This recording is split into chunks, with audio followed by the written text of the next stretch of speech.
Welcome back to Broncos Country Tonight. Let's pour through the Pro Football Focus grades against the Steelers. And oftentimes in losses, Ben, I don't think a lot of people want to look back at some of these numbers, but this is a team that's trying to build on things and maybe even build on some of the positives. We talked a little bit about that on the show yesterday. Something that jumped out, and I didn't really know that this was going to be the case, but Garrett Bowles ended up with the highest grade for the Broncos. And I think he actually ended up with one of the highest grades at tackle in the NFL for week 2. Now, this kind of comes down to, again, what do you believe about the Pro Football Focus grades? But let's just talk about this in a vacuum, okay? Garrett Bowles was expected to be potentially one of the weaker spots for this team. And so far, the offensive line was great in week 1, struggled in week 2. We knew they would, but Garrett Bowles so far has been able to elevate just a little bit. He's held his own. I'll certainly say that. And not knowing his assignment and all that kind of stuff, it's tough to, air quotes, throw a grade on it. But I can tell you he's mostly held his own. I think he's had 1 penalty over the 2 games for holding. I think he's been mostly good at keeping the quarterback clean. I think that the problems have been on the other side of that offensive lines. If you're a Broncos fan, you kind of like that Garrett seems to have carried over that trajectory from the end of last year where he started to look good toward the end of the season and on into this year. I'd like to see a few more games, 3-4 more games, get a good sample size out of it, but the Broncos might be looking at putting a contract in front of him and getting him an extension. Sheldon Harris had the highest grade of any interior defensive lineman in that game. And you did get pressure. It wasn't the kind of pressure, so they only got 9 total pressures. But Shelby Harris in the run, at least in the interior, looks pretty dang good. And so I think that there becomes questions because, okay, Draymond Jones just got put on IR, and DeMarcus Walker is hurt here. But your starting guys are still intact. Mike Purcell got the sack. You had Jarrell Casey who had a batted pass, another batted pass in the game. And so then you just start to wonder, really, if they add just McTelvin Agim, do you still feel pretty confident about the interior of the defensive line, considering they're playing pretty well? Well, Draymond's a huge piece to be missing. They were looking at featuring him quite a bit this year. You saw he got heavy usage early on. I want to see what McTelvin can do. I'm excited about it. The fact that, for me, when you talk to an offensive lineman and they rave about a specific defensive player, it perks your ears up. The same way if you talk to a corner and they rave about a certain receiver, it perks your ears up, right?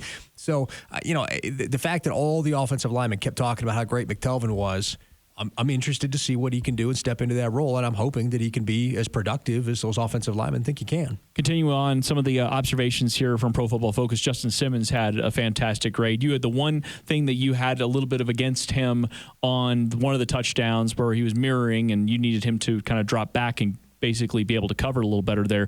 But otherwise, I thought he had a great bounce-back game because I think he was one of the lowest, if not the lowest, grade on the defense last week. So you're talking about one of the elite players, elite safeties in the league.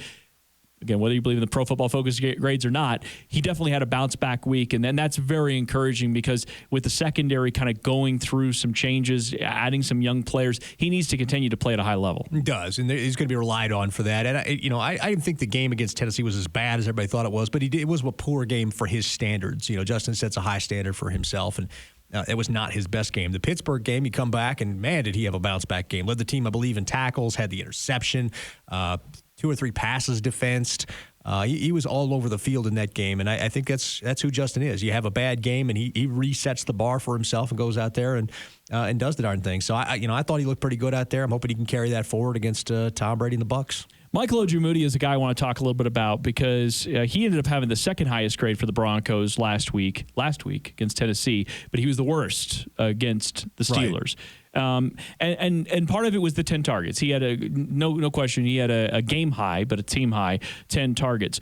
But I found it kind of interesting because yesterday I was chatting a little bit on Twitter with somebody that was covering the Lions, and they were talking a little bit how Jeff Okudah had 10 targets in that game and looked very much like a rookie. Right. And I think it becomes like that constant reminder, like no matter where you're drafted, Jeff Okudah's a top 5 pick, was the consensus, no question, best corner in the draft, but he's going to have bad games. Michael Ojemudia was in the 3rd round.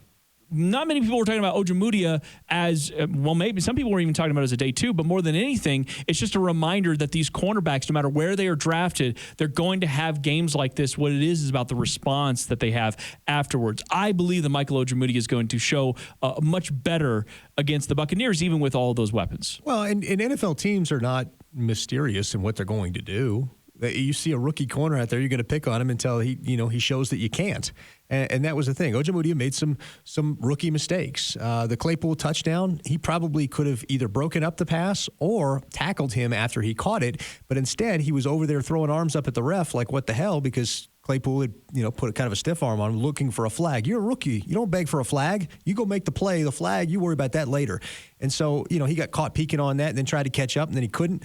The play in the end zone, he was playing trail technique. You probably shouldn't be doing that as a rookie corner. You're just not experienced enough and not fast enough to be able to make up that kind of ground. And then when Justin mirrored, you didn't have the ability to catch up there. So, yeah, he's a rookie. He's going to make rookie mistakes. But the key is whether or not he learns from them or if he keeps making the same mistake. And that's what you want to see. These next 2 or 3 games, if he's making those same mistakes, there's a problem. Speaking of rookies, Cushenberry had a bit of a struggle out there against that interior, the Steelers' defensive line. I'd actually even say Dalton Reisner, who ended up having a team-high 5 pressures count against him, also had kind of a tough game. What did you see there? With Reisner, I think that the graders there probably didn't understand what was happening. Reisner's the cover down for Bowles and Cushenberry. When you're trapped in between Bowles and a rookie and you're having to cover for their stuff at times, that can lead to something that looks like you're giving up more than you are.